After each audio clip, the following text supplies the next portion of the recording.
दोस्तों, सच्चाई भारत रत्न पुरस्कार की मेरे पहले वीडियो में मैंने ये बताने की कोशिश की कि कैसे इन सत्ताधारियों ने, चाहे वो आज के सत्ताधारी हो या पहले के, इन लोगों ने जानबूझकर ऐसे ऐसे लोगों को भारत रत्न पुरस्कार दिया कि आम जनता के दिल में भारत रत्न पुरस्कार का जो अहमियत थी, जो मोल था, वो एक तरह से उसे ठेस पहुंचाने के काम इन सत्ताधारियों ने किए। पिछला वीडियो पोस्ट करने के बाद मुझे और एक बात का पता चला कि आजकल के जो सत्ताधारी बीजेपी और मोदी सरकार, इन्होंने और 3 लोगों को भारत रत्न पुरस्कार दिया। दोस्तों, भारत रत्न पुरस्कार का नियम यह है कि एक वर्ष में सिर्फ 3 ही लोगों को दिया जाना चाहिए, 3 से ऊपर नहीं। लेकिन इन लोगों ने सारे कायदे कानून को अपने पैरों तले रौंद कर, धज्जियाँ उड़ाकर कुल 5 लोगों को इन्होंने भारत रत्न पुरस्कार दिया। अभी दूसरे 3 कौन है? तो उनमें एक चौधरी चरण सिंह है। अभी चौधरी चरण सिंह केवल 5 महीने के लिए देश के प्रधानमंत्री थे और कोई प्रतिष्ठित प्रधानमंत्री नहीं थे, बदनामी थे एक तरह से थे वो प्रधानमंत्री। अब उन्हें यह पुरस्कार क्यों दिया कि उनका पोता यानी उनके बेटे अरिजीत सिंह का बेटा आनंद सिंह ये बीजेपी पार्टी ज्वाइन कर रहा है और उसकी कंडीशन ये थी कि अगर मेरे दादाजी को भारत रत्न पुरस्कार मिल जाए तो मैं बीजेपी पार्टी ज्वाइन करूंगा। यह इन लोगों के भारत रत्न देने की सिस्टम। दूसरा इन्होंने दिया भूतपूर्व प्रधानमंत्री पीवी नरसिम्हा राव जी को। अब ठीक है, पीवी नरसिम्हा राव जी ये भूतपूर्व प्रधानमंत्री थे। दोस्तों, प्रधानमंत्री, राष्ट्रपति, वैज्ञानिक यानी साइंटिस्ट, इन लोगों का सबसे पहला हक है भारत रत्न पुरस्कार पर, क्योंकि ये सब जिम्मेदारी निभाते हैं। प्रधानमंत्री देश की जिम्मेदारी निभाता है, राष्ट्रपति हमारे देश के सर्वोच्च नागरिक है, और जो साइंटिस्ट है वे केवल अपने लिए नहीं बल्कि मानवता के लिए वे काम करते हैं। और यही उद्देश्य है भारत रत्न पुरस्कार का। उद्देश्य यह है इन रिकग्निशन ऑफ एंडेवरिंग ह्यूमैनिटी, यानी मानव कल्याण के लिए जो काम किया जाए उसकी पहचान के स्वरूप ये भारत रत्न पुरस्कार दिया जाता है। लेकिन ये लोगों ने ऐसे वैसे को पुरस्कार देके एक तरह से पुरस्कार को बदनाम कर दिया है। भारत रत्न पुरस्कार अक्सर 26 जनवरी को दिया जाता है। 26 जनवरी से पहले इसकी सिफारिश देश के प्रधानमंत्री भारत रत्न पुरस्कार की सिफारिश करते हैं। जिस व्यक्ति को देना है उनके नाम की सिफारिश राष्ट्रपति जी को करते हैं और राष्ट्रपति इसे मान्यता देते हैं और 26 जनवरी को ये पुरस्कार दिया जाता है। लेकिन इस सरकार ने वो भी नियम भंग कर दिया और 24 जनवरी को कर्पूरी ठाकुर पहला उन्हें पुरस्कार दिया इस साल का, क्योंकि वो कर्पूरी ठाकुर का जन्मदिन था उस दिन। दूसरा पुरस्कार 3 फरवरी को मिस्टर लालकृष्ण आडवाणी जी को दिया और 9 फरवरी को इन तीनों को दिया, चौधरी चरण सिंह, पीवी नरसिम्हा राव और कोई स्वामीनाथन है। वो तो अच्छा हुआ 14 फरवरी यानी वैलेंटाइंस डे को खड़ूस गर्लफ्रेंड को यह अवार्ड देकर उन्होंने रही सही कसर भी बाकी पूरी ना कर दी हो। तो बिल्कुल शुरू से ही, जब से भारत रत्न पुरस्कार बना है की शुरुआत हुई है 1954 से, 1950 में भारत रत्न पुरस्कार का संविधान में प्रावधान हो चुका था। डॉक्टर बाबा साहब अम्बेडकर जी ने भारत रत्न पुरस्कार हमारे देश को दिया। 1952 में सबसे पहले जनरल इलेक्शन हुए और 1952 में नेहरू की सरकार इस देश में सत्ता पर आई और 2 साल तक तो वे सत्ता के हनीमून में व्यस्त हो गए।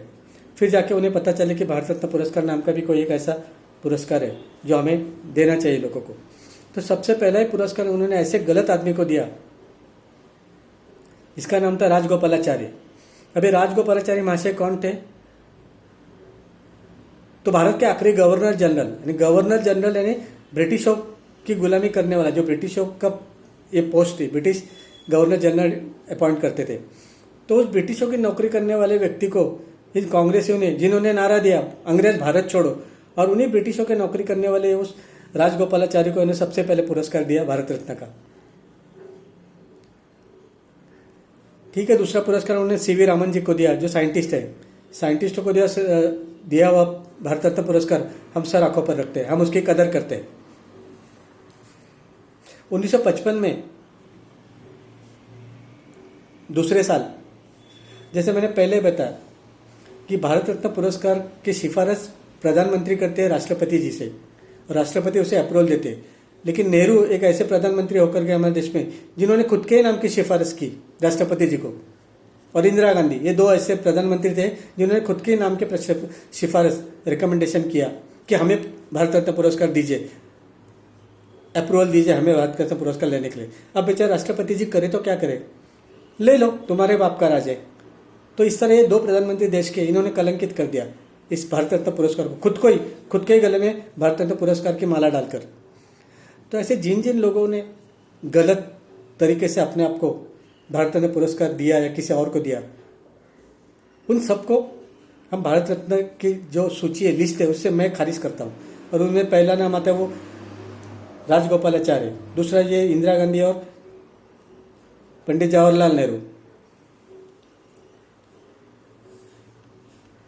भारत रत्न पुरस्कार के निर्माता बाबा साहब, मैंने बार बार कहा, और उन्होंने ये भारत रत्न पुरस्कार हमारे देश को दिया। लेकिन जानबूझकर इन कांग्रेसियों ने 40 साल इस देश में उनकी सत्ता रही, लेकिन जानबूझकर बाबा साहब को दिया नहीं ये पुरस्कार। हर ऐरे गैरों को उन्होंने पुरस्कार दिया, लेकिन बाबा साहब को दिया नहीं। उसका सबसे बड़ा कारण यह है कि संविधान में बेशक भारत रत्न पुरस्कार का प्रावधान किया गया है, लेकिन उसमें कंडीशन भी थी, और वो कंडीशन ये है कि जो व्यक्ति 1950 से पूर्व मर चुके हैं, उनका निधन हो चुका है, ऐसे व्यक्ति को भारत रत्न पुरस्कार नहीं दिया जा सकता।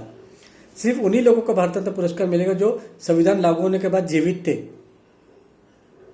और गांधी जी का निधन तो 1948 में हुआ था। अगर कांग्रेस का बस चले तो सबसे पहले गांधी जी को ये पुरस्कार देते थे, क्योंकि वे जानते थे बेशक हम हमारे लोगों को कितने ही बड़े बड़े औहदे और कितने बड़े बड़े नाम क्यों ना दे, राष्ट्रपति, महात्मा, संत, लेकिन भारत रत्न होता है। लेकिन उनकी अड़चन यहाँ पर आ गई कि ये पुरस्कार संविधान लागू होने से पहले जो गुजर गए उनको ये पुरस्कार नहीं दिया जा सकता, और गांधी जी को पुरस्कार नहीं दे पाए, ना ही आगे भी दे पाएंगे कभी। तो इसीलिए उन्होंने बाबा साहब को जानबूझकर इस पुरस्कार से और ऐसे ऐसे लोगों को दिया कि जिनकी वैसे तो कोई हैसियत नहीं थी।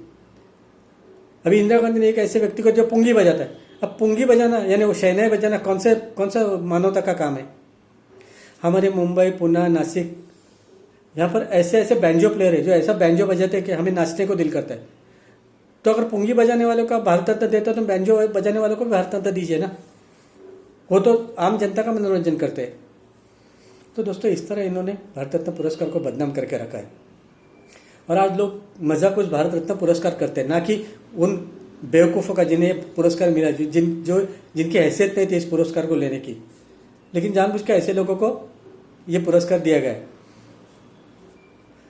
दो ऐसे व्यक्ति हैं जो बेशक हमारे महाराष्ट्र से हैं, लेकिन उन्हें भारत रत्न पुरस्कार मिला है जो मुझे मंजूर नहीं है। मैं नहीं समझता वे दोनों भारत रत्न पुरस्कार के लायक थे। उनमें से एक है लता मंगेशकर और दूसरा सचिन तेंदुलकर। लता मंगेशकर बेशक बहुत बड़ी गायिका है, मैं खुद उनका बहुत बड़ा फैन हूँ एक गायिका के हैसियत से, लेकिन व्यक्तिगत रूप से जो स्वार्थ उनमें था, 2000 में मुंबई के पेडर रोड पर एक ब्रिज बनाने का प्रकल्प महाराष्ट्र सरकार ने घोषित कर दिया। वो ब्रिज हाजी अली हीरापन्ना मार्केट से लेकर सीधा चौपाटी में विल्सन कॉलेज पे उतरने वाला था। अब ये इतना ज़रूरी है कि जो लोग Worli, Mahalakshmi, Kemps Corner, Nepean Sea Road यहाँ से आते हैं, उनके लिए बहुत बिल्कुल कम समय में वे चौपाटी पहुँच सकते थे, या चौपाटी से वे आगे मलबार हिल, वाल्केश्वर और गिरगांव वगैरह और भी कहीं जा सकते थे। तो बहुत ज़रूरी था वो पुल। लता मंगेशकर ने इस पुल का विरोध किया, और इतना ही नहीं, उन्होंने धमकी दी सरकार को कि अगर ये पुल बना तो मैं मुंबई छोड़कर चली जाऊंगी। महाराष्ट्र सरकार डर गया और पुल को रद्द कर दिया। फिर भी कुछ लोग ऐसे उन्होंने पिटीशन डाली कि ये पुल जनहित में इसे शुरू होना चाहिए। तो लता मंगेशकर ने घर में बैठे बैठे अपने रुसूख का, अपने इन्फ्लुएंस का फ़ायदा लेकर उस पर स्टे ला दिया। आज तक वो पुल बना नहीं। तो सोचिए, जो व्यक्ति देश के प्रगति को विरोध करता हो, क्या वो भारत रत्न पुरस्कार के लायक है? जहाँ तक सचिन तेंदुलकर की बात है, ये सचिन तेंदुलकर वैसे तो सबसे कम उम्र वाले जिनको भारत रत्न मिला। दोस्तों, भारत रत्न पुरस्कार एक तो बहुत ही वयोवृद्ध यानी बहुत ही बूढ़े लोगों को मिलना चाहिए, ताकि आगे की ज़िंदगी में कुछ उल्टा सीधा काम करने के लायक ना हो, या जो गुजर गए हो, मरणोत्तर ये पुरस्कार देना चाहिए। अब सचिन तेंदुलकर सिर्फ 40 वर्ष के थे उस वक्त, यानी उनके बताओ 40 या 50 शायद होंगे वर्ष। और इतने दिनों में अगर उनके हाथों से कुछ गलत काम हो गया तो बदनामी उनके नहीं, भारत रत्न पुरस्कार की होगी। तो इस सचिन तेंदुलकर ने क्या किया, ऑस्ट्रेलिया में कोई टूर्नामेंट खेलने गए थे, वहाँ किसी ने इन्हें फेरारी गाड़ी गिफ्ट दी। गिफ्ट क्या दी, इन्होंने खुद ही खरीदी होगी, सिर्फ ड्यूटी बचाने के लिए उन्होंने बताया कि ये मुझे किसी ने गिफ्ट दी। अब जब वो गाड़ी भारत में लाई तो उस गिफ्ट का ड्यूटी भरनी पड़ेगी, बाहर से जो गाड़ी भारत में आती तो उसकी ड्यूटी कुछ 10-12 करोड़ थी। सचिन तेंदुलकर ने रसूख का इस्तेमाल करते हुए ये दलील दी कि रवि शास्त्री ने भी ऑडी गाड़ी 1985 में 1985 में ऑडी गाड़ी जो ऑस्ट्रेलिया के चैंपियंस ट्रॉफी में रवि शास्त्री को मिली थी, वो भारत में आई और उसको ड्यूटी माफ हुई। दोस्तों, रवि शास्त्री को वो गाड़ी एक टूर्नामेंट में as a man of the series मिली थी। उन्होंने किसी ने उनको गिफ्ट नहीं की थी, एक टूर्नामेंट में सबसे अच्छा खेल करने के लिए उन्हें मिली थी और इसीलिए उसका ड्यूटी माफ हो गया। सचिन तेंदुलकर को किसी टूर्नामेंट के लिए फेरारी गाड़ी नहीं मिली थी, उन्होंने खरीदी थी, सिर्फ बताया कि ये मुझे गिफ्ट मिले और अपने रसूख का फायदा उठाकर वो 12-13 करोड़ का टैक्स माफ करवा दिया, यानी देश का पैसा डुबा दिया, यानी देश का पैसा खाया। सोचा, ऐसा आदमी जो देश का पैसा डुबाता हो करोड़ों रुपए, क्या वो भारत रत्न पुरस्कार के काबिल है? तो दोस्तों, यह है सच्चाई भारत रत्न पुरस्कार की। भारत रत्न पुरस्कार के जो नियम है, जो शर्तें हैं, उन सारे नियम शर्तों को साख पर रखकर ये राजनीतिक लोग, ये पॉलिटिशियंस अपने अपने लोगों को ये पुरस्कार देते हैं। और जो सचमुच भारत रत्न है हमारे देश के, जैसे पिछले वीडियो में मैंने बताया रतन टाटा, और ऐसे भी बहुत सारे लोग हैं जिनका सचमुच वो जो बृहद वाक्य है भारत रत्न का, इन रिकग्निशन ऑफ एंडेवरिंग ह्यूमैनिटी, यानी मानवता के लिए जो काम किया, उन्हें वो देना चाहिए। तो जिन जिन लोगों को ये पुरस्कार, जिन्होंने मानवता का काम किया, जैसे मदर टेरेसा, दूसरे देश से आकर अपने देश में उन्होंने बहुत सारा मानवता का काम किया, तो ऐसे लोगों का पुरस्कार को हम सलाम करते हैं। लेकिन ये जो अरे गहरे टपोरी लोगों को जो मिला है भारत रत्न पुरस्कार, इसकी हम कठोर शब्द में निंदा करते हैं। जय हिंद।